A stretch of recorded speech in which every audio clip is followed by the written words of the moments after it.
해고 이즈 해피입니다. 쫄지 않습니다. 무슨 말든 할 수 있고 눈치 보지 않고 아무거나 할 수 있더라고요. 진실을 지키는 뉴스 바리케이드. 국민일보 해직 기자 조상훈의 뉴스바.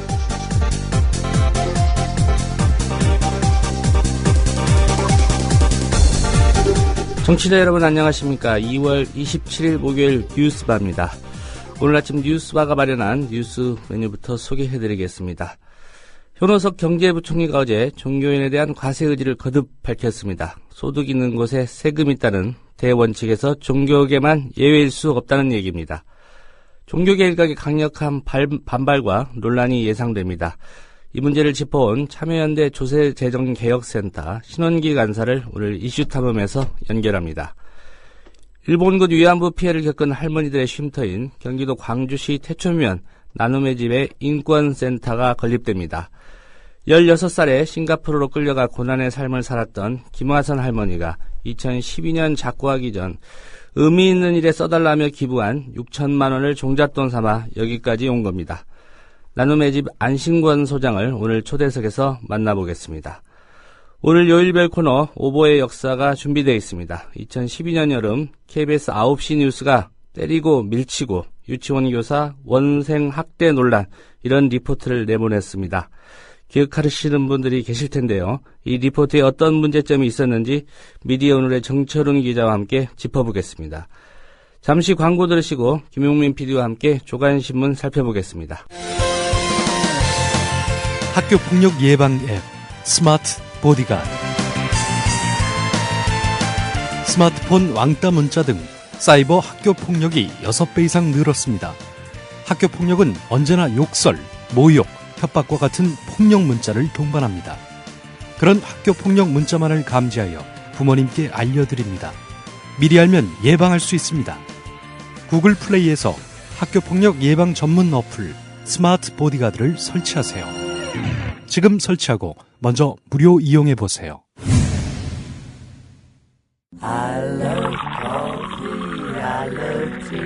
500원으로 즐기는 나만의 커피.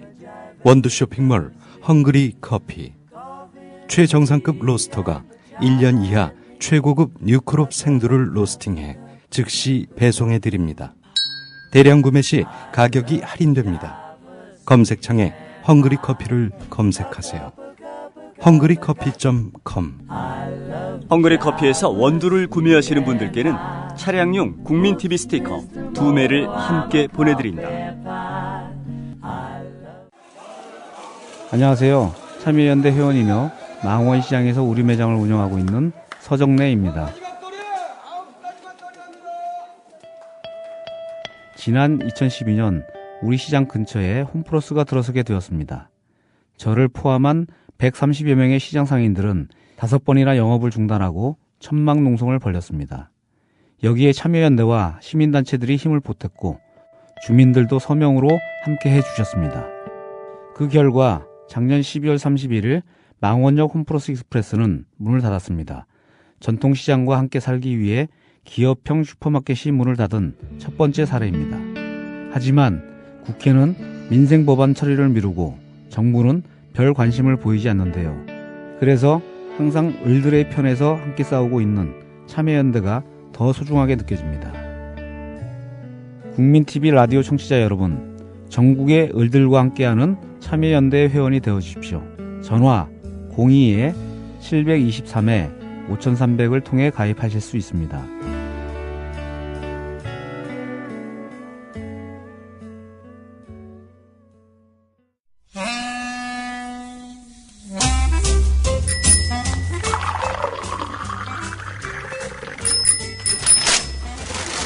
아침 신문 귀로 읽으세요. 김용민의 조간 브리핑. 네, 무료로 10개 안팎의 조간신문을 구독할 수 있는 그런 기회입니다. 김용민 PD의 조간 브리핑입니다. 안녕하십니까? 안녕하십니까? 10개 신문 중에 한 2개, 3개 정도만 보시면 됩니다. 예. 나머지 신문은 심란해지고 또 사기당하는 그런 경우가 많습니다. 그래서 꼭 짚어야 될 그런 기사만 또 선별하시는 거고요. 예, 그렇습니다. 예. 자, 한겨레 기사부터 한번 보겠습니다. 오늘 전월세 대책이 어제 나왔는데요. 사설의 주요 내용들이 잘 요약되어 있습니다. 정부의 이번 방안에서 월세에 대한 소득 공제를 세액 공제로 전환하고 집주인의 동의 절차 없이도 공제를 받을 수 있게 한 점, 이거는 세입자에게 직접 혜택이 돌아간다는 점에서 긍정적으로 평가할 수 있다. 한겨레는 이렇게 운을 떼고 있습니다. 예. 자, 그러나 여기까지만 긍정적으로 평가할 수 있는 대목입니다. 한마디로 말해서 정부가 안이하다는 겁니다. 전체 가계의 절반가량이 차고 나면 오르는 전셋값 때문에 불안과 고통에 시달리는 그런 현실을 고려하면은 정부의 이번 대책은 너무나 한가하다는 겁니다. 전셋값은 전국 기준으로 2012년 8월 이후 18개월째 상승세를 이어가고 있죠. 또 곧 봄, 이사철이 다가옵니다. 전세 난민이 더욱 늘어날 것으로 우려가 되고 있는데요. 또 사상 최저 수준의 저금리 기조가 장기화하면서 전세에서 월세로 임대 방식이 빠르게 전환하는 바람에 세입자들의 주거비 부담은 급증하고 있습니다. 자, 그런데 정부는 전세 가격의 지속적인 상승과 전세의 월세 전환 가속화를 그대로 방치하고 있는 가운데 세입자들에게 걱정되십니까? 대출해드리겠습니다. 돈 빌려가세요. 마음껏 빌려드리겠습니다. 신용이 문제라고요? 정부가 절반 정도 신용 빌려드리겠습니다. 정부도 함께 부담을 질 테니까 마음껏 빌려가세요. 지금 이러고 있단 말이죠. 대출 지원을 해줄 테니 집을 사든지 전셋값을 이렇게 올려주라. 이런 식의 미봉책으로 일관하고 있다는 거죠. 박근혜 정부가 지금까지 내놓은 부동산 관련 대책은 대부분 경기 부양을 위한 주택거래 활성화에 초점을 맞춰왔고 이번에도 큰 틀에서는 마찬가지라는 겁니다. 보편적 주거복지, 이거는 헌법에 명시된 정부의 책무지요. 모든 국민이 안정적인 주거 환경을 가질 수 있도록 해주는 것, 이건 헌법이 명시한 정부의 의무인 겁니다. 시장 활성화보다도 서민의 주거 안정과 중산층의 주거비 부담 완화, 이를 위한 실효성 있는 대책이 아쉽다는 겁니다. 예. 오늘. 결국 어제 내놓은 대책도 서민 주거 안정과는 거리가 멀다. 예. 이런 그렇습니다. 입장이죠. 대출 확대, 세제 혜택, 이런 정도인데, 핵심은 대출 확대, 돈 빌려가시라. 여기에 쏠렸다고 보시면 될 것 같습니다. 자, 미국 입양 104일 만인 지난 2월 3일에 두개골이 깨지고 온몸이 상처투성이인 채로 3년 9개월의 짧은 생을 마감한 그런 어린이가 있습니다. 현수 군인데요. 현지 수사기관은 양아버지를 1급 살인 및 아동학대에 의한 살인 혐의로 구속 수감했습니다. 예. 양아버지가 한국 어린아이를 입양해서 때려 숨지게 했다는 겁니다. 먼 이국 땅에서 일어난 이 참사에 대해서 우리 한국 사회는, 우리 정부는 책임이 없을까? 한국일보 일면 기사는 이렇게 운을 뗍니다. 친부모에게서 버려진 이 아이를 낯선 나라에 보낸 뒤 모국이 한국이 한 일이라곤 두 차례 현지 입양기관을 통해서 아이가 새 가정에 잘 적응하고 있는지 확인한 게 전부였다는 겁니다. 국내 국적법상 이 어린이 현수는 숨질 때까지 한국 국적을 함께 보유한 우리 정부의 보호 대상자였습니다. 그러나 살인 혐의자인 양아버지는 숨진 이 현수의 장기를 기증하는 이해하기 어려운 그런 행동을 했습니다. 그럼에도 불구하고 아무런 제지를 받지 않았습니다. 2012년 한국의 입양아 수가 1,880명이었고 이 가운데 592명이 미국 가정에 입양됐다고 합니다. 두개골 앞뒤가 골절됐고 이로 인해서 출혈이 코와 척수까지 뻗쳐 있었으니 얼마나 심하게 얻어맞았겠습니까? 예, 한국 사회 책임이 있습니다. 예, 2012년만 해도 한국의 입양아 수가 1,880명. 네. 예, 거의 2,000명에 육박하는데. 네. 예, 우리나라 선진국으로 가고 살기 좋아졌다고 하는데 네. 아직도 이런 수준이군요. 예, 그렇습니다. 사실 입양 특례법을 보면은 입양한 다음 1년 동안 이 아이가 잘 그 집에서 적응하고 있는지 관찰하도록 되어 있습니다. 그러나 해외 입양에는 적용이 안 됐다는 겁니다. 예. 이런 입양아의 비극이 반복되고 있는데요. 이번 사건만이 아닌데요. 우리 정부는 미국에다가 방지 대책을 요청하지 않고 있다고 합니다. 미국 앞에만 서면은 자국민의 인권에 대해서도 관심이 없어지는 대한민국 정부. 온전한 정부라 말할 수 없겠죠. 오늘 한국일보 일면 기사 상당히 충격적입니다. 네. 한겨레 일면 기사 가보겠습니다. 박근혜 대통령이 의료 민영화 방침을 밀어붙이고 있습니다. 의료 영리화가 이제 정확한 표현이긴 한데 의료 영리화가 곧 의료 민영화 아니겠습니까? 공공이 영리를 추구한다는 게 말이 안 되거든요. 예. 의료 영리화는 곧 의료 민영화라고 보는 것이 타당합니다. 합리적이고요. 자, 정부가 지금 그 의료 민영화 이 어떤 대표적인 정책으로 원격 의료 또 의료법인의 영리 자회사 설립 허용 뭐 이런 것들을 지금 사실상 문호를 열어놓고 있는데요. 취임 한도를 맞은 경제 자유구역의 외국 영리병원과 관련한 규제를 대폭 완화하겠다는 그런 계획까지 밝혔습니다. 한겨레 신문이 의료 영리화에 그야말로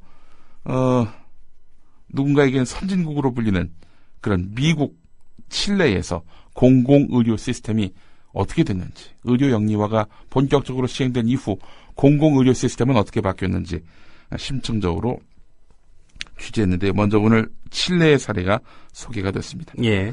칠레의 의료보험은 한국과는 다르게 둘로 나뉩니다. 정부가 운영하는 공영보험 그리고 사기업이 운영하는 민영보험입니다. 이사프레 이 민영보험의 이름인데요. 자, 2011년 기준으로 공영보험에는 76.2%, 민영보험에는 16.9%가 가입되어 있습니다. 자, 그러나 이 민영보험의 혜택이 훨씬 더 많다는 거죠. 그러나 이 민영보험에 가입하려면은 그 경제력이 있어야 합니다.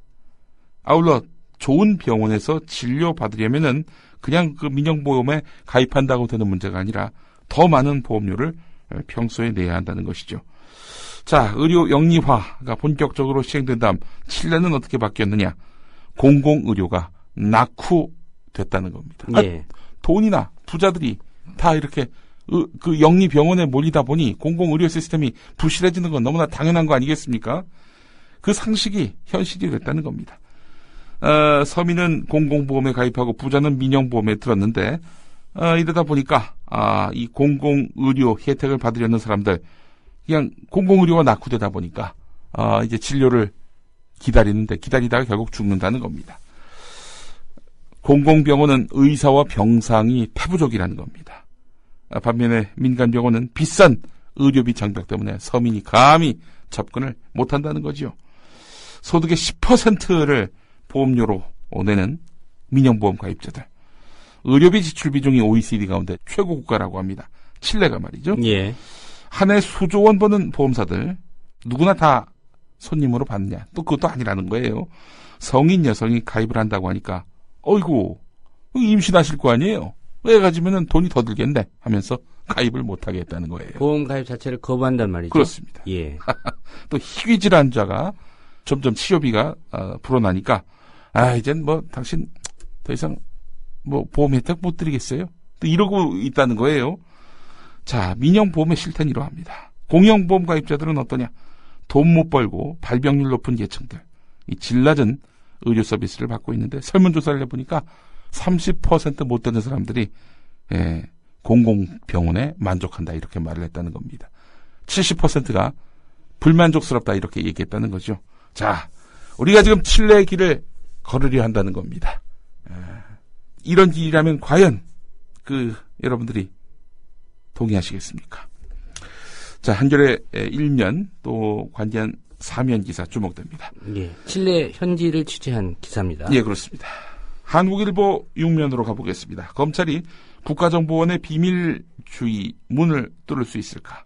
서울시 공무원 간첩 사건 증거 조작 의혹과 관련해서 국정원이 어제 입장을 밝혔는데요. 조작은 없었다. 이렇게 말을 했다는 겁니다. 자, 그렇다면은 조작이 없었다는 증거를 제시해야 되는 거 아닙니까? 말하자면은 국정원이 입수했다는 유우성 씨의 출입 경기록 이것이 진본이다라는 것들을 입증해야 될 텐데 뭐 그런 거 안 했습니다. 아울러 누구로부터 이런 출입경 기록을 받았느냐 이거에 대해서 언급 안 했습니다. 그건 뭐냐? 국정원 말만 믿어라 이런 얘기입니다. 이런 국정원입니다. 예, 아울러서 수사해볼 테면 해봐라 뭐 예. 이런 얘기겠죠. 그렇습니다. 사실 이 간첩 증거 위조 조사는요. 국정원장의 허락 없이는 압수수색조차 못하는 게 현실입니다. 국가정보원, 이 국가의 그 어떤 기밀을 다루기도 하고 또 내부 정보 확보라든지 이런 보안의 그 벽이 촘촘하게 가로막혀 있는 그런 동네 아니겠습니까? 압수수색 검찰이 꿈도 못 꾼다는 거지요. 자, 관련자의 신원 파악도 안 되고 있기 때문에 결국 사건이 미제로 남을 가능성이 높다는 겁니다. 다시 말해서 국정원이 우리 조사하지 마세요. 조사해봐야 뭐 소용없습니다. 우리가 거부하면 당신들 수사 못해. 이렇게 버티면은 뭐 그냥 결국 국정원이 위조했다라는 그런 결론에 도달하기 힘들다는 겁니다. 예. 예. 검찰 수사 사항도 지금 뭐 지지부진하고요. 예. 그렇기 때문에 어제 천주교 인권위원회가 이제 관련해서 2명 검찰에 고발하지 않았습니까? 네, 그렇습니다. 예. 고발해도 또 고발해봐야 예, 정보 관련 유관 기관을 수사할 수 있을지는 의문이군요. 국정원의 그 예산 통제가 필요하다. 작년 말에 민주당이 그렇게 목소리를 높이지 않았습니까? 예. 그러니까 지금 한 해 1조에 이르는 이런 국정원의 그런 뭐 영수증 없이 그냥 집행할 수 있는 이 돈으로 그 혹시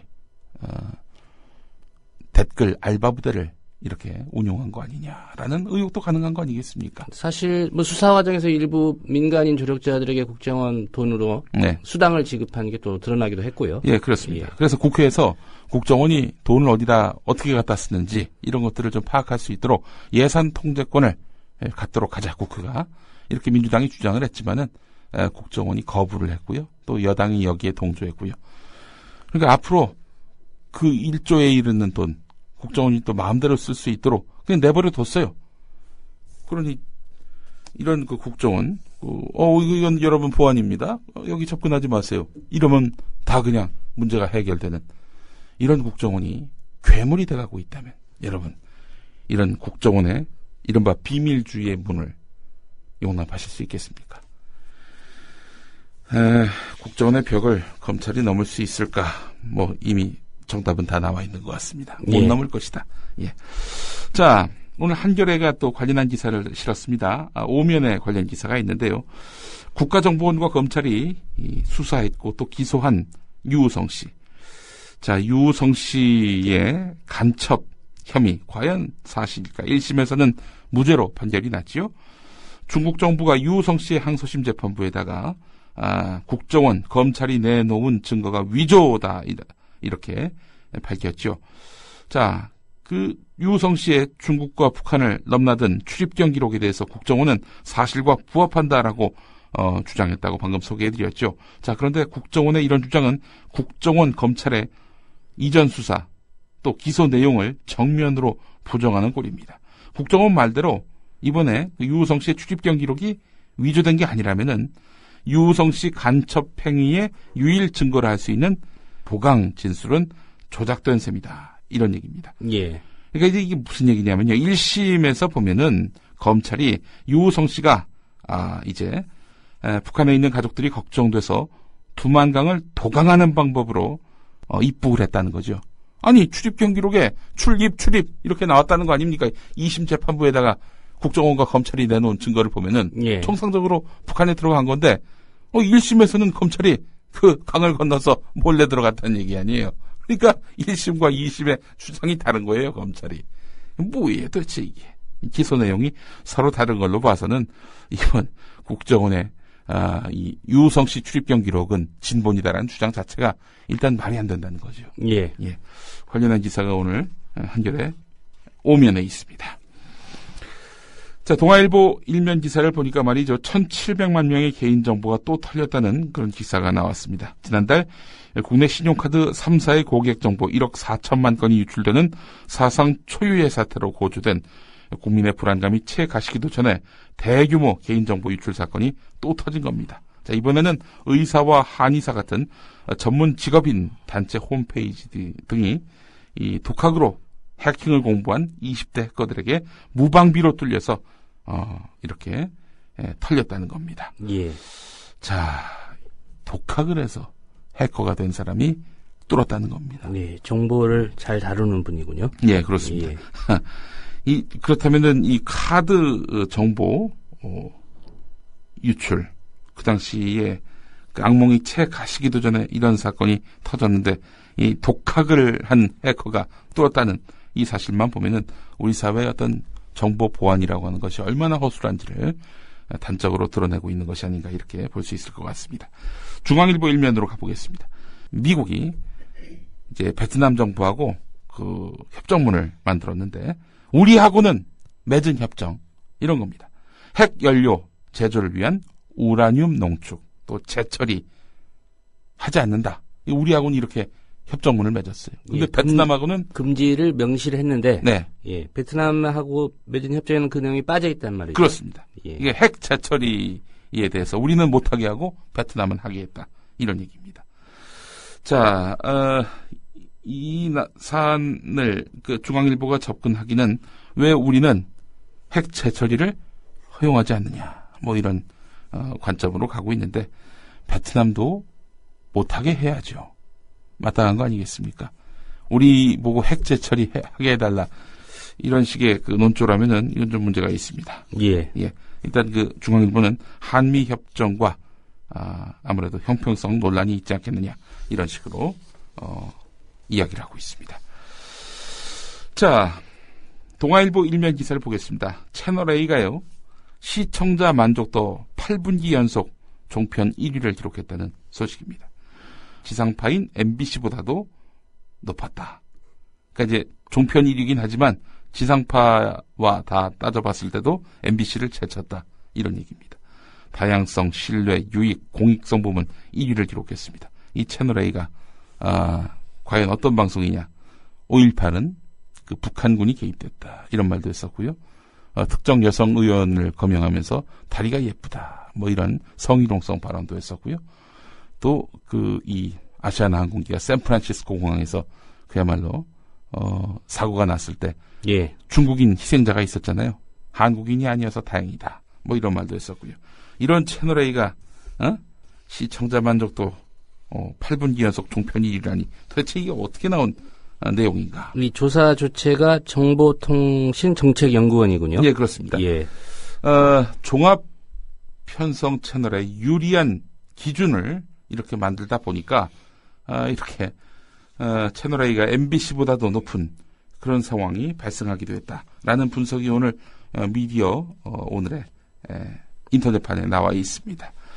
이 척도를 한마디로 얘기해서 종편에게는 굉장히 유리하게 적용을 했다는 것이죠. 최근에 이제 채널A를 비롯한 종편들이 재심사를 이제 받게 되고 있는 국면 아니겠습니까? 예. 이런 과정에서 이런 식으로 그 채널A가 지상파보다도 더 높은 시청자 만족도를 보였다는 말은 무엇을 의미하겠습니까? 결국에는 종편, 그 무리를 빚은 종편 재승인을 하기 위한 길터주기가 아니겠는가 이런 해석이 가능하다는 동아일보 일면 기사 중에 눈길이 가는 대목이 있습니다. 예. TV조선은 가로 열고 6.89점인데요. 네. 지상파와 종편 채널을 통틀어 네. 시청자 만족도가 가장 낮았다라고 해서 TV조선을 디스를 했군요. TV조선을 이렇게 디스를 했네요, 보니까. 가장 낮았다. 이런 표현을 갖다 썼네요. 예, 지상파와 종편 채널을 통틀어. 네. 예. 시청자 만족도가 가장 낮았다. 작년에 그 조선일보가 채널A 또 MBN의 지분 구조가 상당히 심각하다. 예. 이렇게 이야기하면서 종편 제어가 과정에서 탈락을 시키려 한다면 채널A, MBN이 그 표적이 돼야 하는 거 아니냐 이런 뉘앙스의 기사를 실어가지고 네, 종편끼리 서로 지금 공격하고 있는 그런 그렇습니다. 상황이군요. 오늘 근데 채널A가 자기들은 1등했고 TV조선은 꼴등했다 이렇게 아주 강조하고 있군요. 조선일보도 그렇고요. 중앙일보도 관련한 기사가 있습니다. 여야가 민간 방송사의 프로그램 편성 자율권을 침해할 수 있는 법 개정에 합의해 논란이 되고 있다. 이런 조선일보의 기사입니다. 사측과 종사자 동수로 구성된 편성위원회를 법제화하자 이렇게 국회 미래창조과학방송통신위원회가 방송법 개정안에 합의했다는 겁니다. 예. 그러니까 이제 편성위원회를 만들어 가지고 여기서 편성을 결정하도록 하자는 건데, 편성위원회 지금까지는 사측 혼자서 다 그냥 마음먹은 대로 결정했잖아요. 사측 절반, 그리고 그 회사에 종사하고 있는 방송사 직원들 절반, 이렇게 반반씩 편성위원회를 구성하자는 겁니다. 이게 예를 들어서 사측과 야당이 반반씩 하자 이러면 말이 됩니다. 편성 침해 맞아요. 예. 근데 같은 회사 안에 있는 노사가 동수로 편성위원회를 구성하자. 이게 어떻게 민간 방송사 자율권 침해가 될 수 있을까요? 전에 어떤 분이 그런 말을 했죠.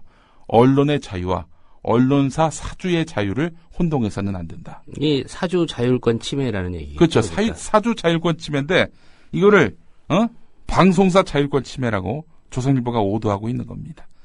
하긴 이렇게 사주가 모든 걸 좌지우지하는 이런 신문사다운 제목입니다. 예. 이거 국회가 참 잘했네요, 보니까. 모처럼 할 일 했네. 예. 자,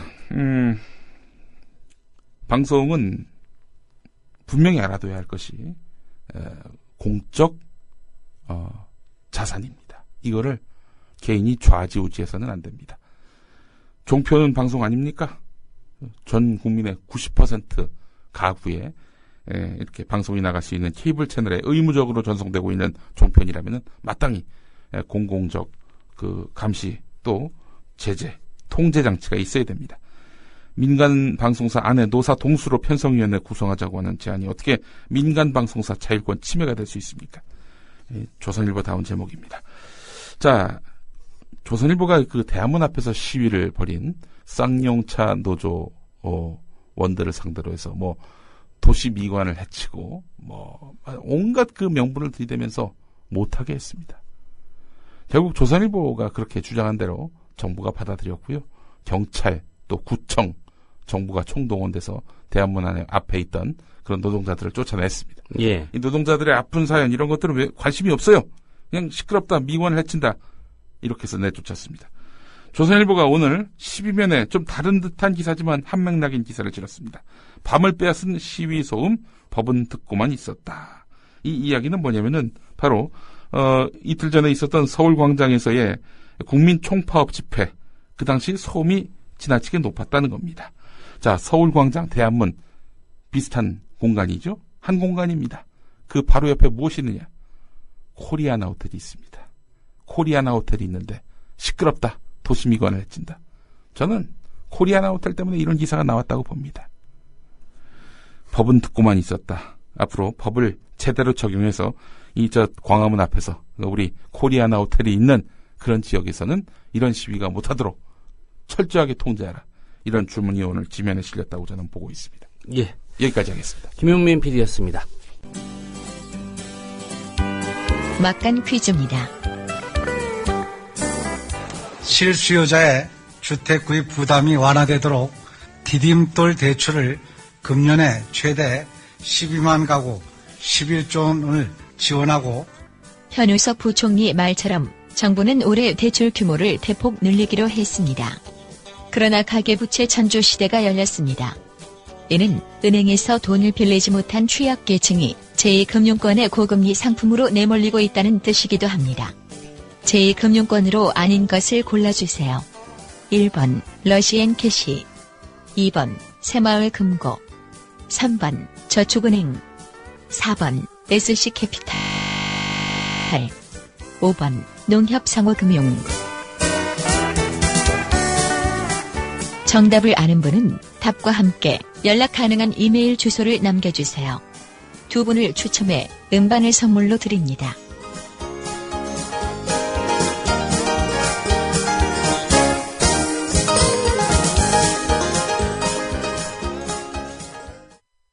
Image is showing. 那鉴于当前叙利亚局势，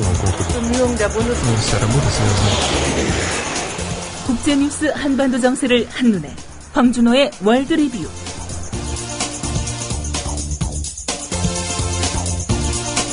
네, 밤사이 국제뉴스 그리고 한반도 관련 소식 짚어보겠습니다. 황준호 PD 스튜디오에 나오셨습니다. 안녕하십니까? 안녕하십니까? 예.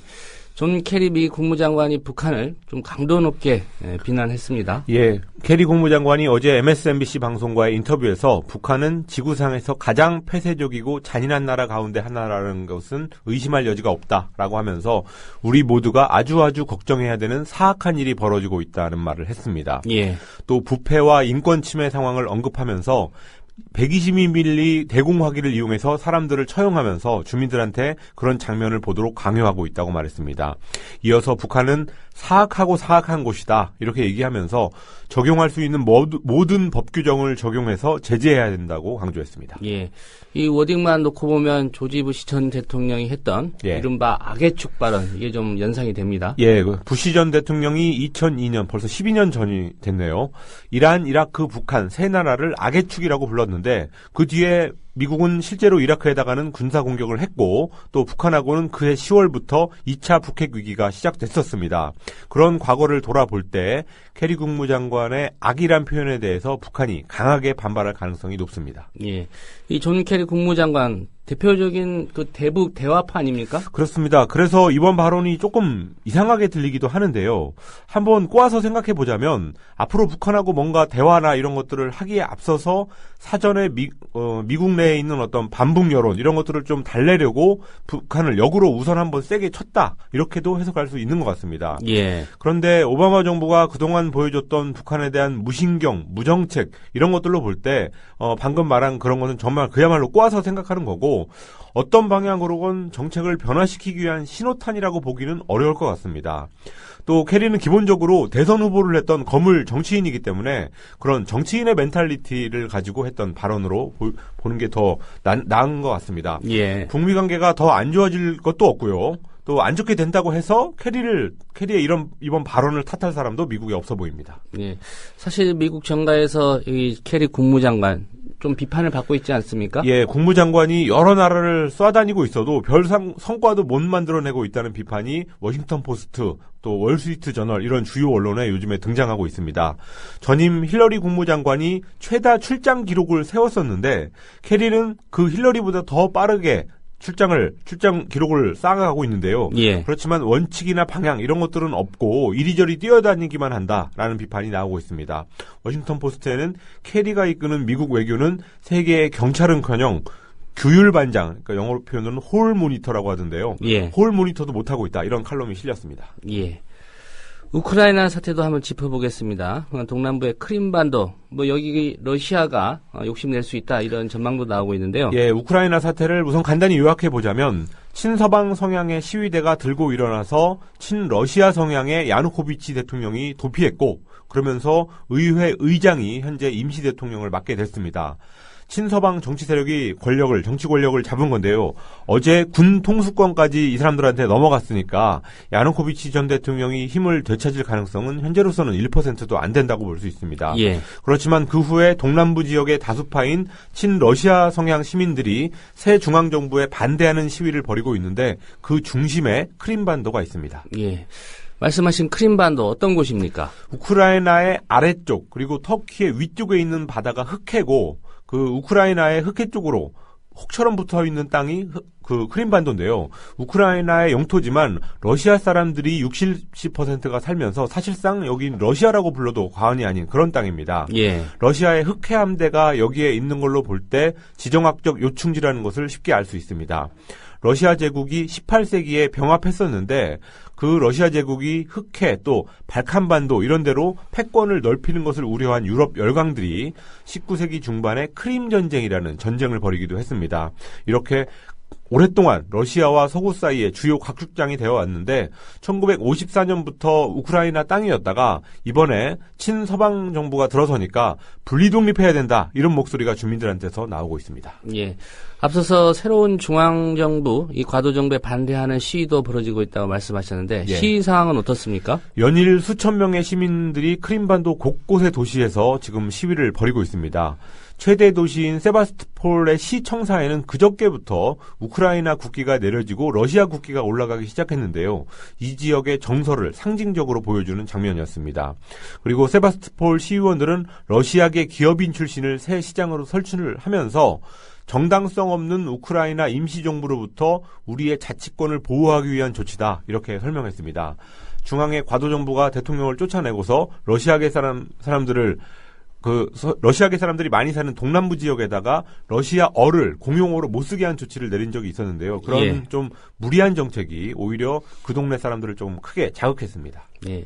아무래도 러시아가 어떻게 움직일까 이게 관심인데 어떻습니까? 푸틴 러시아 대통령이 어제 서부 지역 군부대에 긴급 군사훈련을 지시했습니다. 그러니까 우크라이나의 동부하고 국경을 맞대고 있는 지역인데요. 여차하면 군사 개입을 할 수 있다는 의지를 보여준 것으로 풀이되고 있습니다.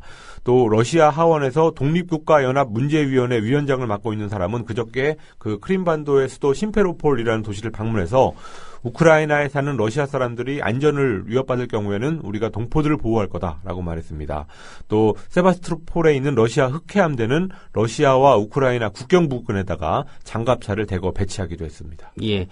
실각한 야누코비치 전 대통령 이미 예. 러시아에 있다 이런 보도도 나오지 않았습니까? 우크라이나의 통신사 2곳 그리고 러시아의 경제지 이런 언론들이 이미 2, 3일 전에 야누코비치가 아들들하고 같이 러시아에 들어와 있다고 당국자들을 인용해서 보도했습니다. 반면에 우크라이나 당국의 공식적인 입장은 여전히 야누코비치가 우크라이나에 있다는 건데요. 일단 크림반도에 이 사람이 숨어 들어갔다는 것까지는 보도가 일치하는데 그 예. 다음 얘기가 다릅니다. 예. 터키가 좀 시끄럽습니다. 예. 총리가 1조 원대 부패 자금 스캔들. 이게 유튜브에 이제 음성 파일이 공개돼서 논란인데요. 예, 터키는 이슬람주의를 추구하는 현 정부 그리고 정교 분리를 요구하는 세속주의 야권 이 양자 간의 갈등이 심한 나라입니다. 에르도안 터키 총리가 1조 원이 넘는 돈을 빼돌리는 정황 이거에 담긴 아들과의 통화 내역이 녹음 파일로 공개되면서 정치적인 위기에 내몰리고 있습니다. 음성 파일은 3일 전에 인터넷에 올려졌는데 아들과의 통화가 있었던 날은 작년 12월 17일이었습니다. 예. 근데 그날은 터키 검찰이 정치권 뇌물사건 수사를 하면서 대대적인 압수수색을 했던 날이기 때문에 실제로 통화했던 내용이 아니냐 이런 의혹이 커지고 있습니다. 예. 뭐 여러 나라에서도 마찬가지겠지만 일단 에르도안 총리는 이거 날조다 이런 주장하고 있지 않습니까? 예, 그저께 에르도안 총리가 직접 나와서 조작에도 어느 정도 지켜야 될 선이 있다라고 하면서 우리도 야권 지도자가 등장하는 음성 파일을 얼마든지 조작할 수 있다 이런 말을 했습니다. 그럼에도 불구하고 에르도안 총리의 사퇴 시위가 지금 터키에서 번지고 있는데요. 세속주의 성향의 야권 지지자들이 지금 총결집할 것으로 보입니다. 예, 터키에도 특검 제도가 있다면 이거 특검해야 될 것 같습니다. 그렇습니다. 네, 황준호 PD였습니다. 감사합니다.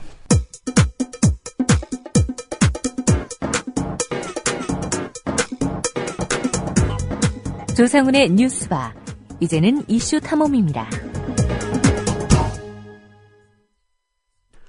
네, 현호석 경제부총리가 어제 종교인 과세 방침을 거듭 밝히면서 논란에 또 불이 붙었습니다. 상당수 여론은 여기에 좀 적극 찬성하는 쪽이고요. 예, 종교계 일각의 좀 강력한 반발도 예상이 됩니다. 참여연대 조세재정개혁센터 신원기 간사 전화로 연결해서 오늘 이 문제 짚어보겠습니다. 신 간사님 안녕하십니까? 네, 안녕하세요. 예. 일단 뭐 많이 나온 얘기지만 어제 또 현호석 부총리가 종교인 과세하겠다 이런 발언했습니다. 뭐 어떤 배경에서 어제 다시 이 얘기를 하셨다고 생각하시는지요? 아무래도 돈이겠죠. 예, 사실 이게 마음에도 없는 복지를 하려니까 돈이 없는 거고. 예. 하고 명색이 이제 보수 정권인데 증세를 하자고 말은 못 하겠고. 이게 또 해목별로 이걸 또 보면 재밌는 게 법인세 같은 경우에는 사업을 키워서 더 많이 내야 되니까 내란 소리를 못 할 거고. 예. 재산세를 올리자니까 당장에 이제 지지 기반 날아가는 소리가 들리는 것 같고. 이제 소비세는 이제 함부로 올렸다가 물가가 올라가니까 이걸 또 아직 꺼낼 때는 아닌 것 같아요. 예. 예, 마지막으로 이제 소득세가 남은 건데, 소득세도 구간만 조정하고, 이제 세액공제로 전환한 거 말고, 정작 이제 민감한 세율 문제는 아직 건드리지 못했거든요. 결국 이제 증세를 못하니까, 이제 비과세 감면 정비, 지하경제 양성화, 금융소득 과세 강화, 요 세 개 안에서 해결을 봐야 되는 건데, 예.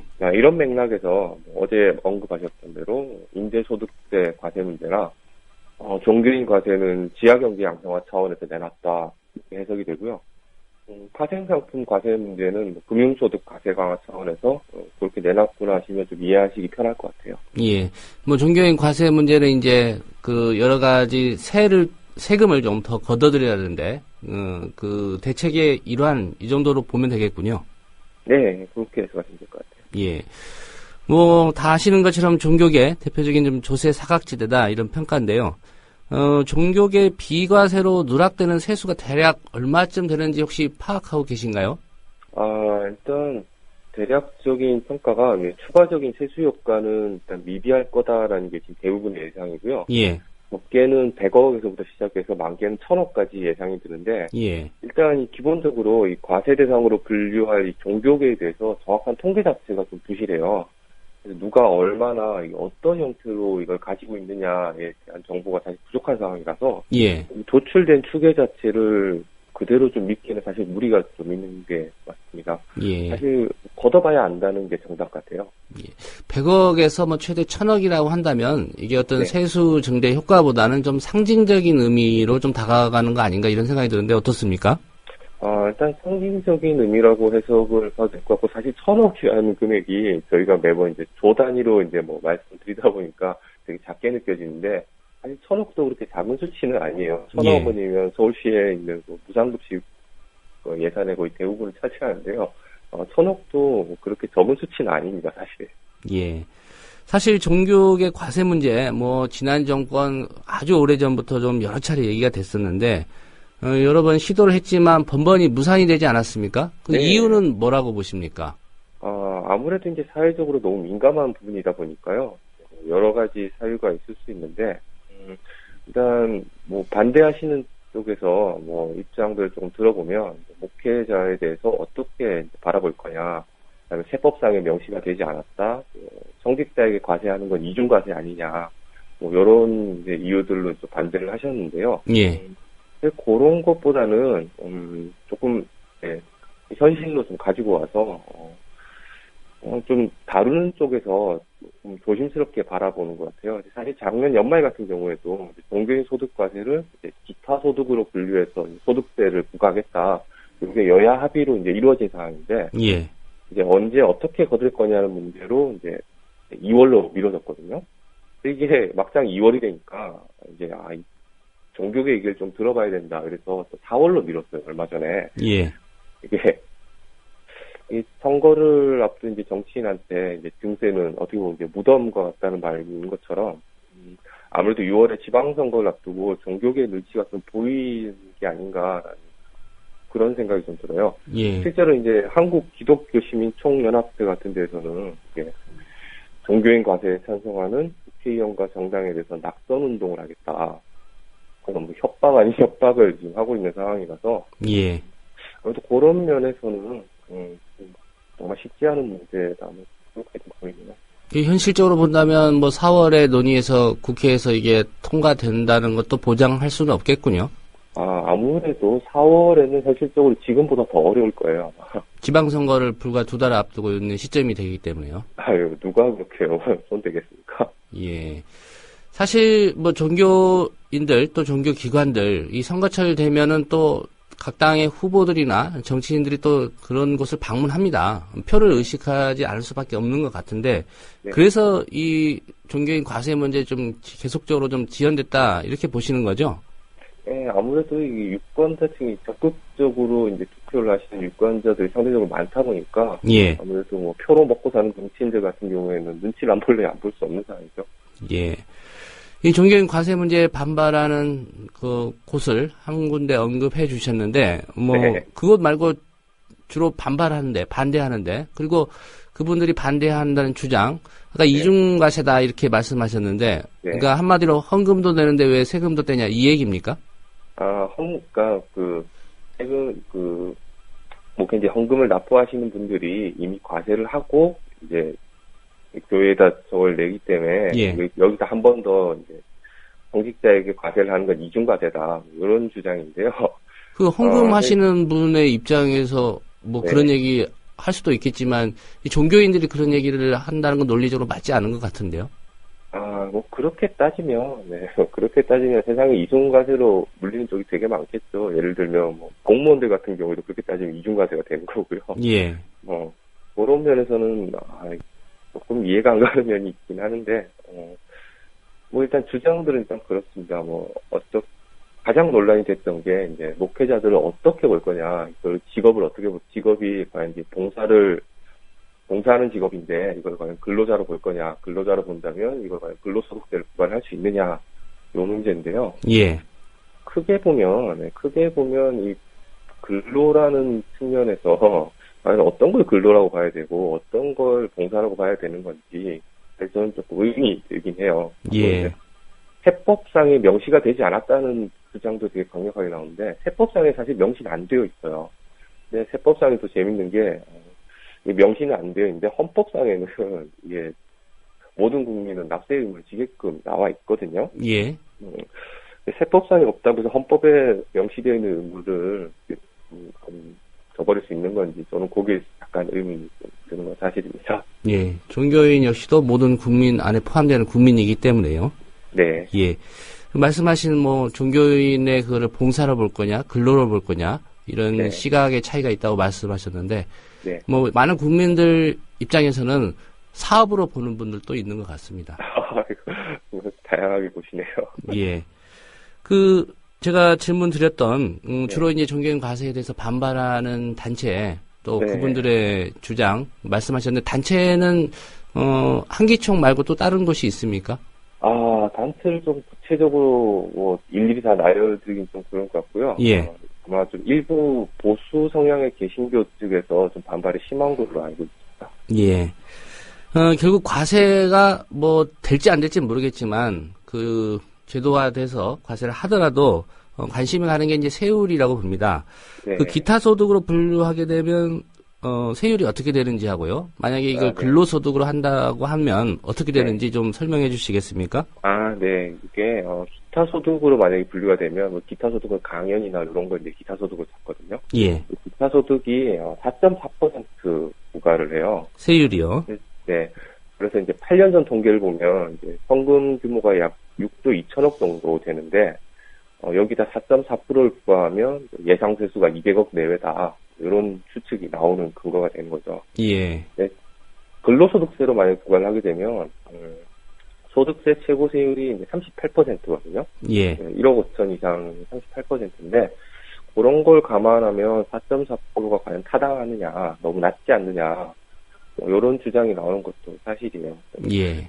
이런 문제, 사실 세율도 대단히 민감한 문제긴 한데, 저는 세율도 세율이지만, 이제, 좀 정말 실질적으로 이제 과세를 한다면, 세율을 포함해서 이제 과세 대상을 좀 명확하게 할 필요가 있는 것 같고, 징수 체계나 아니면 좀 저소득 종교인들이 대단히 많은 징수체를 차지하고 있는데, 예. 그런 부분들에 대해서 좀 사회 안전망 구축 같은 제도 전반에 대해서 고민이 들어가지 않아야 되느냐, 그렇게 보고 있거든요. 예. 그리고 좀 독일 같은 경우에 이제 종교세라는 게 있는데, 내가 이제 어떤 특정 종교를 가지고 있다라고 한다면, 그 당국이 이제 신고를 하면 세금을 이제 걷어가요. 이게 3.5%에서 5% 정도의 사이인데, 요거를 이제 징수를 하면 실비 빼고, 이제 걷어서 종교기관에 이제 나눠주는 거죠, 이거를. 자연스럽게 이제 재분배 문제, 예. 그다음에 저소득 종교인들에 대한 안전망 문제가 해결이 되는 건데, 적어도 이제 우리의 현실에 좀 비춰봤을 때, 제가 좀 참고할 만한 사례가 되는 건 사실인 것 같고요. 예. 좀 그런 면에서 지금 논의가 너무 좀 세율 자체만 맞춰져 있는 게 사실 저는 좀 안타까워요. 예. 사실 종교계 문제이기도 하죠. 빈익빈 부익부, 우리 사회 다양한 분야에서 그런 현상들이 빚어지고 있는데, 네. 억대 연봉을 훨씬 넘는 그런 목회자들도 있고, 그런 점 감안한다면 좀 세율은 차별적으로 가고, 말씀하신 좀 기초 생활도 좀 안 되는 그런 종교인들에게 대해서는 사회 안전망이 좀 구축되는 그런 방향이 좀 합리적일 것 같습니다. 네. 예. 특별히 이제 최근에 좀 불거진 문제인데요. 여의도 순복음교회 조용기 원로 목사 같은 경우에 교회에서도 확인한 내용이지만 퇴직금을 200억 원이나 이제 교회가 지급을 했다. 물론 이제 지급 절차나 이런 건 문제가 없다. 이런 발표를 했습니다만은 이런 정도의 퇴직금 상식적으로 좀 국민들이 보기에 납득할 수 있는 수준입니까? 이제 이런 뉴스를 접하시면 저도 그렇고 대다수 국민들이 대단히 좀 허탈하실 텐데요. 예. 현행법상에 보면 이제 비영리 의료기관, 사립학교, 복지기관 같은 이제 공익법인은 세제 혜택을 주긴 주는데 자산이 어느 정도 일정 규모 이상 넘어가게 되면 재정을 이제 공제를 하고 외부의 감사를 받아야 되거든요. 예. 근데 이게 종교법인은 아니에요. 예, 헌금을 비롯해가지고 뭐 각종 부동산, 학교, 병원, 뭐 복지시설 등을 다 이제 가지고 있는데 이게 이제 재산이 엄청나게 있어도 사실 통계에는 이게 안 잡혀요. 안 잡혀가지고 근데 재밌는 건 또 세계에서 한국만도 그래요. 한국만요? 다른 나라 같은 경우에 비영리 법인으로 등록된 종교단체에서 똑같이 이제 세금 혜택은 주는데 아예 이제 오픈을 시켜버리거든요. 예. 재정 같은 경우는 아예 이제 투명하게 만들어버리는데 일단 그런 작업들이 좀 선행이 되면 이제 아까 언급하셨던 그런 뭐 과도한 퇴직금 문제나 같은 그런 비리가 쉽게 발생하지는 않을 것 같아요. 이제 아무래도 누가 이제 지켜보고 있기 때문에. 근데 뭐 이랬는데도 이제 좀 문제가 생긴다. 그럼 뭐 그때 가서 좀 따끔하게 혼내줘도 괜찮지 않을까. 사실 좀 그런 데서 좀 선행되어야 될 문제가 몇 가지 있는 것 같아요. 예, 뭐 공공의 영역 또 국가기관이 그런 부분을 이제 감시하고 그럴 필요도 있겠지만, 뭐 교회 같은 경우에 이제 신도들, 뭐 사찰도 마찬가지겠습니다. 그분들이 일단 이런 부분에 대한 투명성, 공개 요구를 좀 하시는 게 필요해 보입니다. 예. 뭐 종교인 과세 방침, 아무리 생각해도 좀 조기에는 이루어질 것 같지 않다 이런 전망하셨는데. 뭐, 시민단체 입장에서 보시기에, 어떤 방안으로 이거 종교인 과세 방침 좀 조기에 관철시킬지 어떤 방안이 있으십니까? 사실 이게, 정권마다 계속 들고 나왔던 내용이거든요. 예. 새로운 내용도 아니고, 그렇다고 정말 놀랄만한 시기적인 사안도 아닌데, 사실 이런 문제는 되게 이제 조심스럽게, 서서히 주변부터 다져가면서 이제 해결해야 되는 문제인데, 지금 정부가 너무 지금 횟수 확보 차원에서 좀 성급하게 덮어지는 것 같아요. 예. 요 부분 같은 경우는 혹시 이제 뭐 예시가 적합할지 모르겠는데, 쌀 농사 짓겠다고 해놓고 지금 갈지도 않고 또 물도 제대로 되지 않은 논에다가 지금 벽시만 뿌리고 있는 경우인데요. 그러면서 이제 수확은 얼마 안 된다. 미리부터 그렇게 얘기한 게 좀 웃기긴 해요. 예. 제대로 걷고 싶으면 좀 논부터 제대로 다져놓고 기름지게 만들어 놓으면 어떤 씨앗을 뿌리더라도 잘 클 텐데 그런 면에서는 지금 너무 급하게 서두른 게 아닌가 그런 생각이 들고요. 이전 정권에서도 왜 이제 지속적으로 추진했었는데 실패를 했을까? 비과세 감면 정비 같은 경우에도 계속 꾸준히 얘기가 나왔고 추진을 했었지만 정치적 이해관계, 이익단체들 이런 문제 때문에 사실 올해도 일단 실패를 했거든요. 예. 그런 점에서는 좀 긴 호흡을 가지고 바라봐야 되는 게 정답인 것 같고요. 종교계에서도 이제 일부 아까 뭐 언급드렸던 일부 개신교 보수단체들 제외하고는 과세 자체에 대해서 크게 그렇게 의견이 있지는 않은 걸로 알고 있어요. 뭐 당연히 세금을 내긴 내는데 그런 점에서는 아무래도 정책기관에서 너무 서두르지만 않으면 충분히 가능하지 않을까. 저는 뭐 그렇게 봐요. 예. 서두르지 않고 좀 제도를 차근차근 준비할 네. 필요가 있다. 이런 입장이시군요. 네. 예. 오늘 말씀 고맙습니다. 네. 네, 지금까지 참여연대 조세재정개혁센터의 신원기 간사와 함께 종교인 과세 문제 짚어봤습니다. 오마이뉴스 박정호 기자 보도. 김무성 새누리당 의원이 오늘 대한변협 초청 강연에서 정치권의 복지 포퓰리즘을 비판하면서도 박근혜 대통령은 참모들이 써준 공약을 그대로 읽었을 뿐이라며 복지 공약 파기 비판을 받고 있는 박 대통령을 옹호했습니다. 거짓말 못하는 사람이 박근혜 대통령인데 밑에 참모들이 써준 공약을 그대로 읽었다 이겁니다. 내가 당선되면은 노인 어르신 여러분 65세 이상은 노인이라고 그러거든요. 한 달에 20만원씩 드리겠습니다. 노인들 병원 많이 나왔죠. 돈이 있어야 주죠. 돈이 없는데 어떻게 줍니까? 이어 김 의원은 국민들이 공약에 속아서 표를 찍어주고 있다고 지적한 뒤 당선이 우선인 정치인들에게 국가 재정 건전성을 감안해 공약하라는 건 불가능하다고 주장했습니다. 국민 여러분, 내가 당선되면 이런 해주겠습니다. 여기에 속아가지고 코 찍어가지고 대통령이 국회에 당선되죠.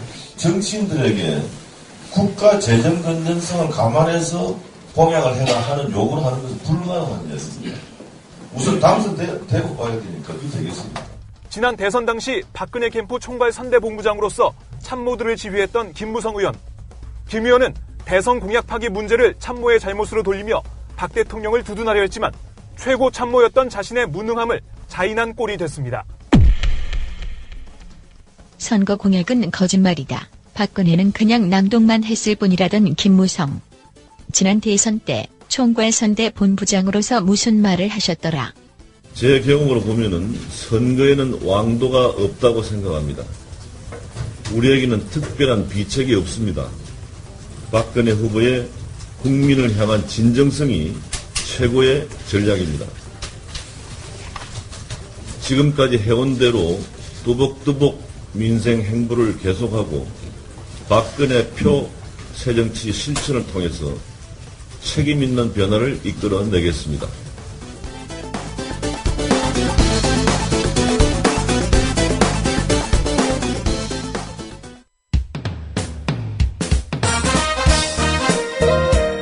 균형 잡힌 시각, 정직한 분석, 조상훈의 뉴스바. 이어서 초대석으로 만납니다.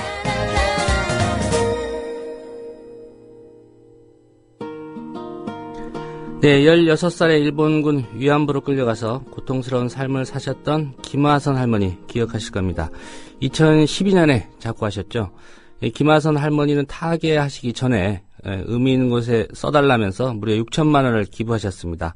조금만 더 있으면 그 값진 종잣돈이 이제 결실을 맺을 것 같습니다. 일본군 위안부 피해 할머니들의 쉼터죠. 경기도 광주시 태천면 그 나눔의 집에 3.1절을 맞아서 인권센터가 건립되는 그 첫 삽을 뜨게 된다고 합니다. 나눔의 집 안신권 소장 전화로 연결해서 말씀 나눠보겠습니다. 안 소장님 안녕하십니까? 예, 안녕하십니까? 예. 우선 보도를 보니까 그 3.1절 맞아서 나눔의 집에 일본군 위안부 피해자 인권센터 건립한다 이런 얘기가 있는데요. 이번에 건립될 인권센터는 어떤 곳입니까? 예, 저희가 그 매년 이제 3.1절을 앞두고 추모제를 엽니다. 예. 근데 이제 올해는 그 인권센터 착공식도 이제 겸하는데요. 이제 나눔의 집은 이제 피해자가 생존해 계시고 또 그 세계 최초의 이제 일본군 위안부 역사관이 있다 보니까 살아있는 역사관이라고 해서 매년 1만 명 정도가 이제 방문을 합니다. 예. 이 중에서 이제 3,000명이 이제 외국인인데 특히 이제 2,000명은 이제 일본 분들입니다. 예. 그리고 이제 그 2010년에 그 미국 뉴저지 펠파 1호 기림비가 설치됐고 또 작년에는 LA 글렌데이스에 이제 손울상이 세워지면서 방문객이 많이 증가했습니다. 예, 그리고 저희가 이제 이 문제를 해결하고 알리기 위해서 다양한 이제 프로그램을 진행하는데 예를 들면 한일 대학생 이제 워크숍 피스로드, 그다음에 주한 언어민이 참가하는 뭐 역사와 인권을 위한 투어, 그다음에 국내 중고등학생을 위한 인권 캠프와 또 내가 디자인하는 자원봉사, 또 역사관 해설사 등을 진행하고 있습니다. 예. 이러한 그 방문자들이나 활동가들을 위해서 저희가 좀 이 장소를 제공하고, 그다음에 이러한 그 역사를 통해서 여성 인권의 어떤 을 기억하고 또 상호 이해를 촉진하고 이후 이제 그 전쟁 반대 또 평화 수호를 위한 세계적인 네트워크를 이제 지속적으로 형성하는 곳으로 이제 될 것입니다. 예. 네, 그리고 이제 아무래도 이제 이런 문제가 해결됨으로써 앞으로 국제 평화와 이제 세계 인권 향상에 기여하고자 합니다. 예. 이 인권센터가 기부금 그리고 이제 성금만으로 세워진다 이런 보도를 접했는데요. 지금 그 기부금이나 그 공사에 필요한 성금 어느 정도 좀 모였습니까?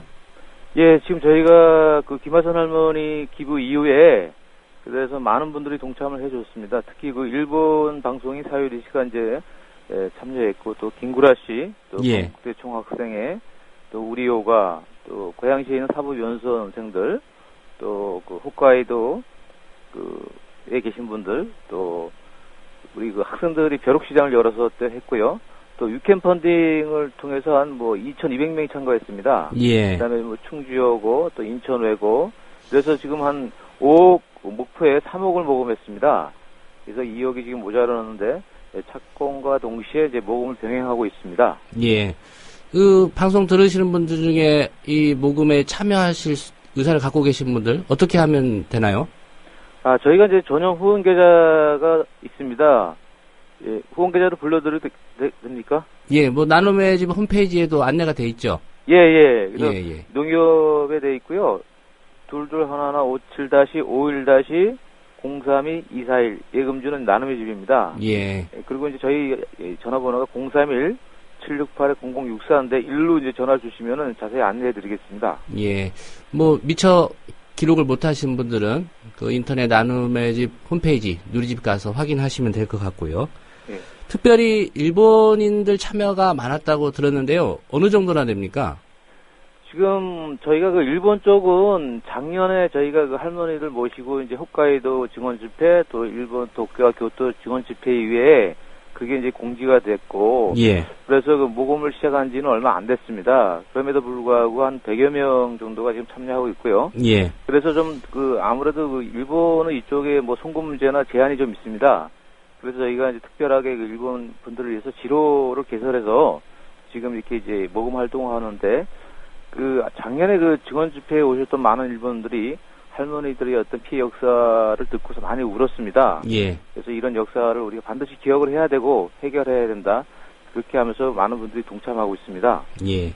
뭐 그런 분들이 있는 반면에 또 반대로 요새 일본 사회에 이제 우경화되는 그런 분위기를 보면요. 예. 뭐 교묘하게 방해를 하거나 뭐 그런 시도들은 좀 없었습니까? 있습니다. 저희가 깜짝 놀란 게 작년에 그 정말 그 일본 도쿄 참여연회관 또 일본 청년관에서 증원 집회를 했는데 예. 그 반대 쪽에서 일본 우익들이 시위를 하고 있었습니다.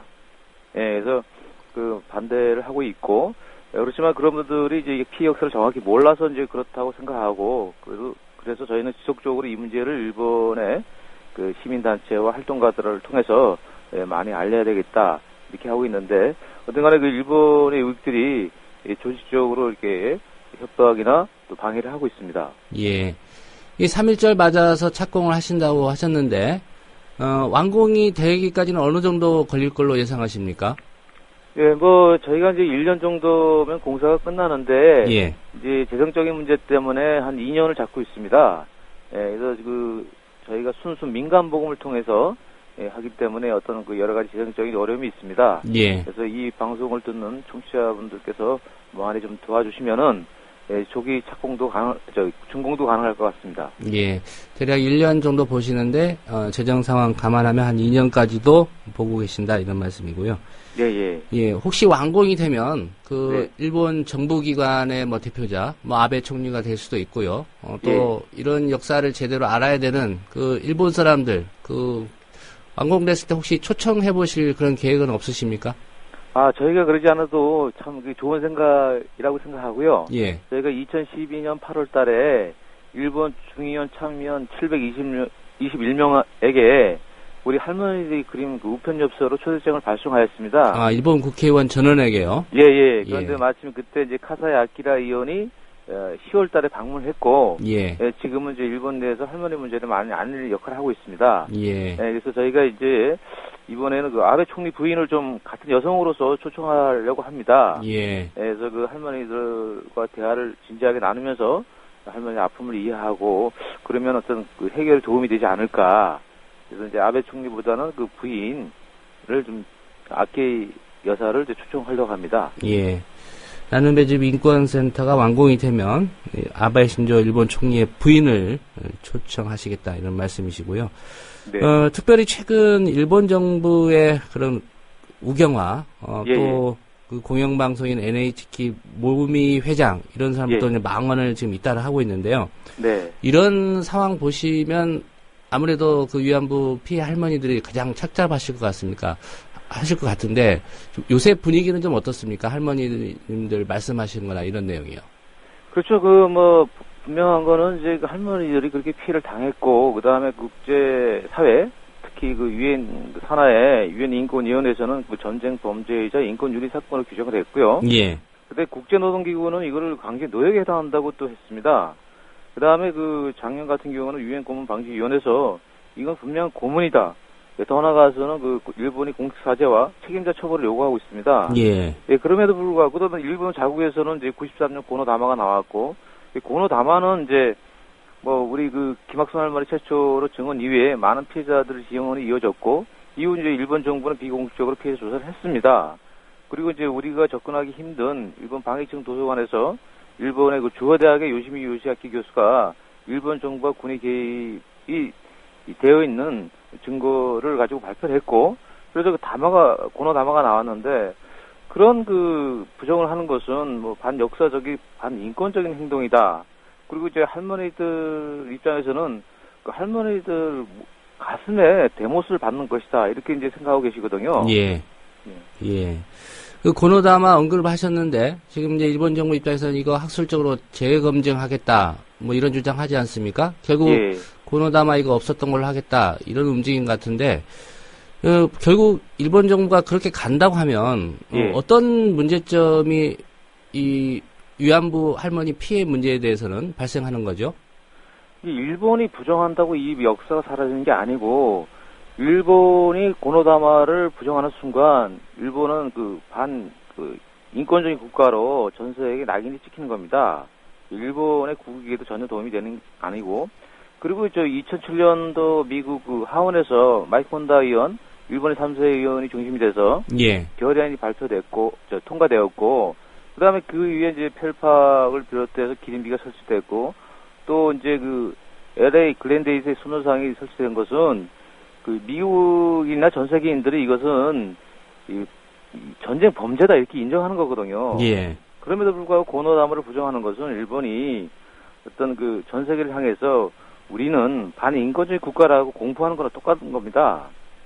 그래서 이 국제사회에서 고립을 자초하는 거고요. 결코 이 문제 해결에 도움이 되지 않습니다. 이번에 이제 위안부 피해 할머니들 일본 학생들에게 이 참상 알리기 위해서 나고야 방문한다는 소식이 있습니다. 언제 떠나시고 어떤 계획 갖고 계십니까? 이거 나고야 증언 투어는 이제 작년에 나눔의 집을 방문했던 일본 교사 키사다 선생님이 이제 주체가 됐습니다. 그래서 이제 여기 와서 역사관을 보고 할머니 증언을 듣고 학생들도 많이 울고, 또 학생들은 일본 교과에서 이제 배우지 못한 점을 이렇게 이제 보고서 할머니 증언이 사실이라면 일본 정부 빨리 공식화를 해야 되겠다 그런 얘기를 했고, 그래서 선생님이 이제 주체가 돼서 일본 나고야 신일본 부인회와 함께 이제 할머니를 모셔서 이제 피해자 목소리를 일본인들 들려주는 겁니다. 저희가 이제 3월 21일 날 출국을 해서 22일 날 이제 일본 나고야 토베츠인 홀에서 한 500명을 상대로 이렇게 증언회를 합니다. 그다음에 이제 일요일은 또 그쪽에서 할머니를 위해서 나고야 이제 지역 관광을 좀 시켜드리고요. 그다음에 이제 24일 날 귀국을 합니다. 3월 21일에 일본으로 가시는군요. 끝으로 한 가지만 더 여쭤보겠습니다. 일본의 우경화도 그렇지만 국내적으로 보더라도 교학사 역사 교과서라든가 일본군 위안부 피해 할머니 이거 좀 사실적으로 다루지도 않았다 이런 비판도 있습니다. 그리고 또 정부 역시 일본에 대해서 좀 강경하게 더 대응해야 되는 거 아니냐 이런 주문도 있는데요. 이런 국내 현실은 어떻게 보십니까? 역사는 이제 우리 미래 아니 있습니까, 그죠? 그래서 대한민국 현 세대와 미래인 학생들에게 올바른 역사를 가르치는 것이 우리 책임입니다. 그래서 이제 다시는 이런 피해 역사가 반복되지 않도록 해야 하는 건데, 할머니들 증언이나 문헌을 보면은 일본군은 위안소를 이제 고정식과 이동식으로 이제 운영했는데, 위안소가 있는 것은 전쟁터였기 때문에 생명의 위험을 어린 소녀들은 느꼈고, 또 전쟁의 광기로 가득한 일본군들은 악마였습니다. 특히 이동식 위안소는 전쟁의 공포가 엄청났으며, 그런데 어린 소녀들이 자발적으로 다닌다는 건 말이 안 되죠. 그래서 이거 강제로 끌려다닐 수밖에 없었던 상황인데, 그런 것을 자발적으로 따지는 것처럼 이렇게 국내 교과서에 기술한다는 것은 역사 부정을 하는 일본 우익과 똑같은 겁니다. 그래서 좀 그런 올바른 역사를 쓰는 것이 중요할 것 같고요. 또 아무래도 좀 우리 할머니들이 많이 기대는 것은 지금 박근혜 대통령이 같은 여성으로서 좀 더 강하게 이 문제를 좀 언급하고 해결해 주기를 바랍니다. 그래서 남의 집을 방문해서 예. 그 피해자 할머니들을 좀 위로하고 함께 전 세계 언론을 향해서 일본의 공식 사죄를 촉구하는 것이 더 설득력이 있지 않을까 저는 그렇게 생각합니다. 예. 네, 안 소장님 오늘 말씀 고맙습니다. 네, 수고하십시오. 예. 지금까지 나눔의 집 인권센터 3일절을 맞아서 건립 착공 첫 삽을 뜬다고 합니다. 나눔의 집의 안신권 소장과 이야기 나눠봤습니다. 2014년 4월 1일 거짓말같이 진짜 TV뉴스가 시작된다. 뉴스 K. 진실을 흐리는 편파 논평, 담합과 관행을 부르는 출입기자 제도, 관료적 조직, 계층과 서열이란 기존 뉴스 제작 시스템 혁파. 뉴스의 새로운 역사를 쓸 뉴스 K. 2014년 4월 1일 국민TV 개국과 함께 찾아옵니다. 매일 밤 9시 진짜 뉴스를 기대해주세요.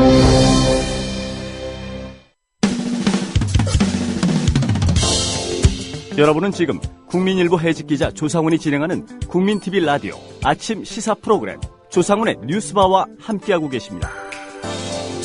네, 목요일 요일별 코너 오늘은 오보의 역사 시간입니다. 2012년 7월에 KBS 9시 뉴스가 보도한 아동학대 관련 리포트 아마 기억하시는 분들 계실 겁니다. 때리고 밀치고 유치원 교사 원생학대 논란 이런 제목이었습니다. 리포트에 등장한 유치원은 피해가 막심했다고 합니다. 그런데 얼마 뒤 법원이 KBS 측의 배상 책임을 인정하는 판결을 내렸습니다. 어떤 내용이었는지 오늘 미디어 오늘의 정철웅 기자 모시고 살펴보겠습니다. 정 기자님 안녕하십니까? 안녕하세요. 예. 일단 해당 리포트 어떤 내용이었는지 좀 간략히 설명을 해 주시죠. 예, 2012년 7월 25일자 그 메인 뉴스인 뉴스9에서 방송이 됐는데요. 예. 유치원 교사가 원생을 학대하는 CCTV 장면이 또 공개돼서 원성을 사고 있다. 이런 내용이었습니다. 그 서울 노원구에 있는 H 유치원으로 이제 보도가 나갔는데 인물의 움직임을 확인할 수 있는 CCTV 화면이 그 보도에 나왔습니다. 예. 그 보도 내용을 좀 보면요. 밥을 먹이던 교사가 갑자기 아이를 밀어버립니다. 겁에 질린 아이를 밖으로 데려갔다 다시 돌아온 교사, 이번에는 옆에 있던 여자아이의 머리까지 쥐어박습니다. 어린 원생들을 발로 밀면서 줄을 맞추게 하고 아이가 떨어뜨린 옷을 발로 차버립니다.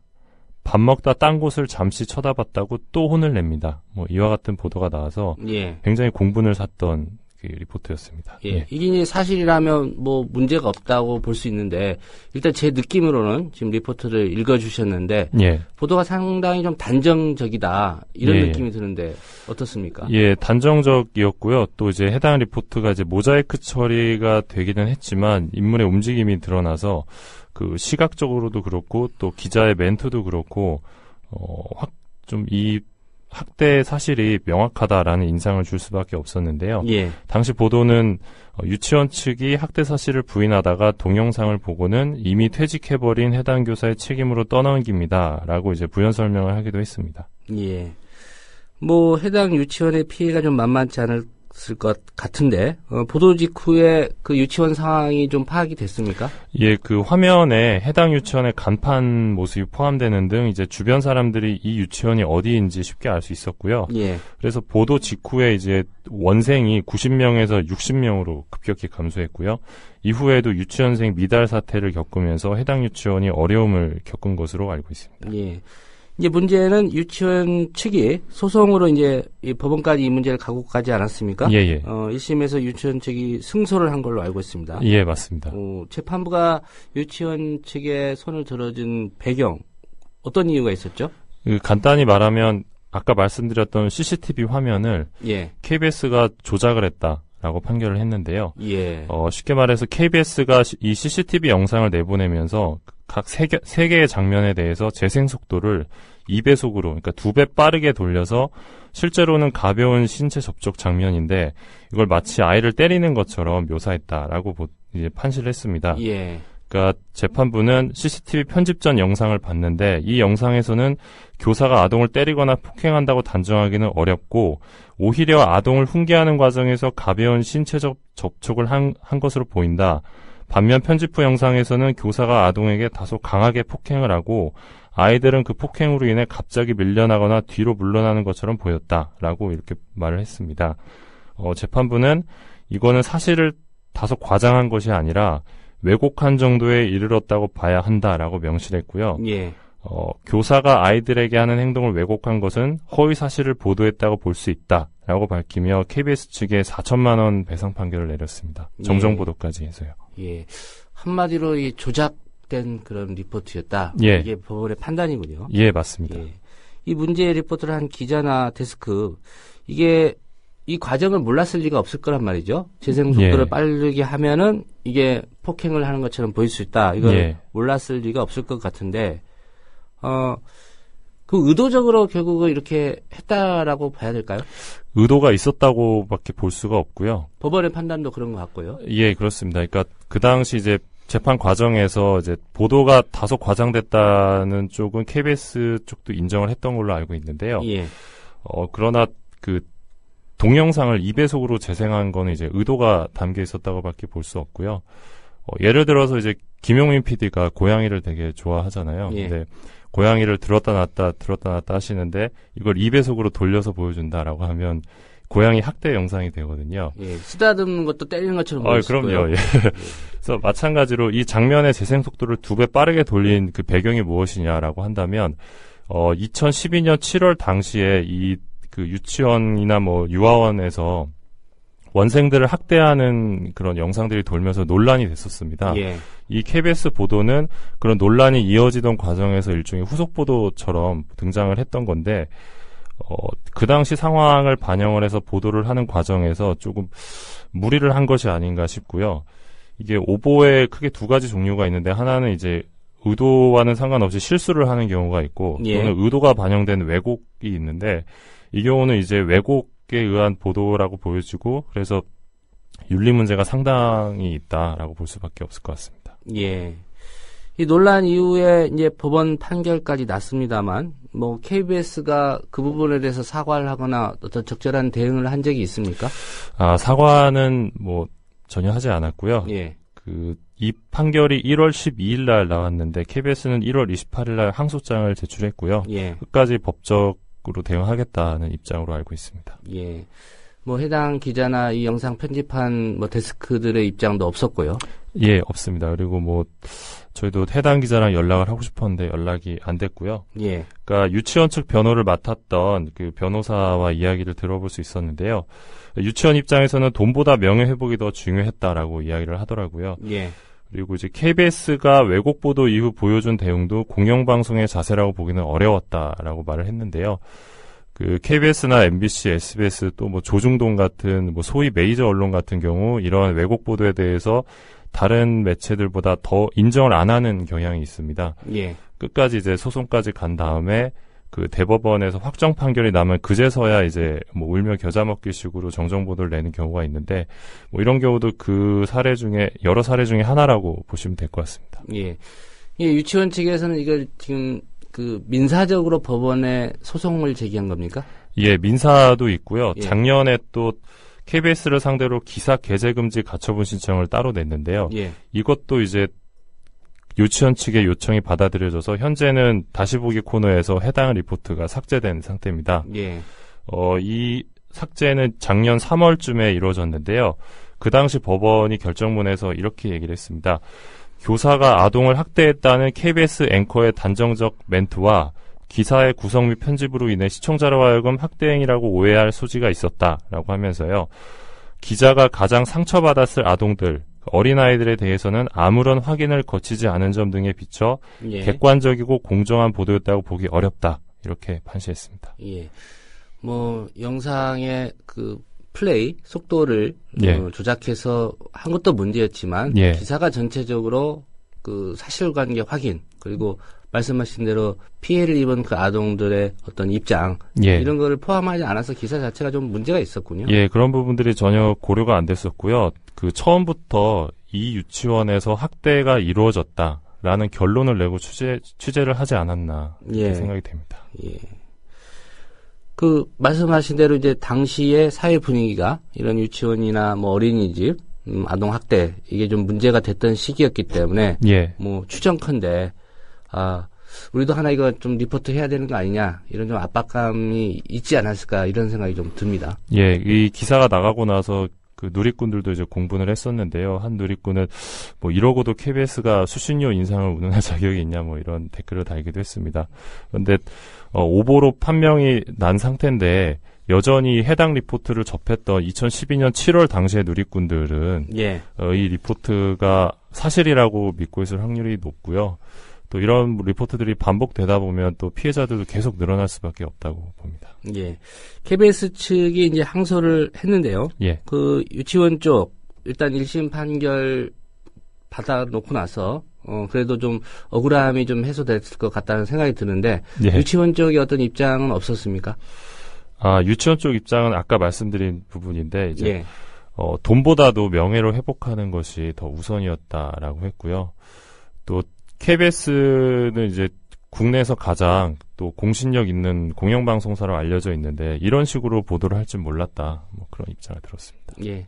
아까도 언급해 주셨지만 특히 이제 그 영향력이 좀 막강한 언론사들 예. 이런 보도로 인한 피해를 입은 피해자들에게 사과를 한다거나 또 적절한 조치를 하는 것에 대해서 너무 인색합니다. 예. 그러니까 한마디로 법으로 해결해봐라. 그리고 이제 시간 이런 것 때문에 좀 지치게 만드는데요. 이런 관행들 이번 계기로 좀 통해서 좀 바로 잡아졌으면 좋겠습니다. 네, 정철우 기자 고생하셨습니다. 예, 감사합니다. 예, 말씀드린 대로 언론이 수용자들에게 보도 하나로 얼마나 큰 피해를 줄 수 있는지 오늘 또 정철훈 기자가 그 사례를 보여준 것 같습니다. 네, 오늘 퀴즈 정답 알려드리겠습니다. 정답은 1번 러시앤 캣이었습니다.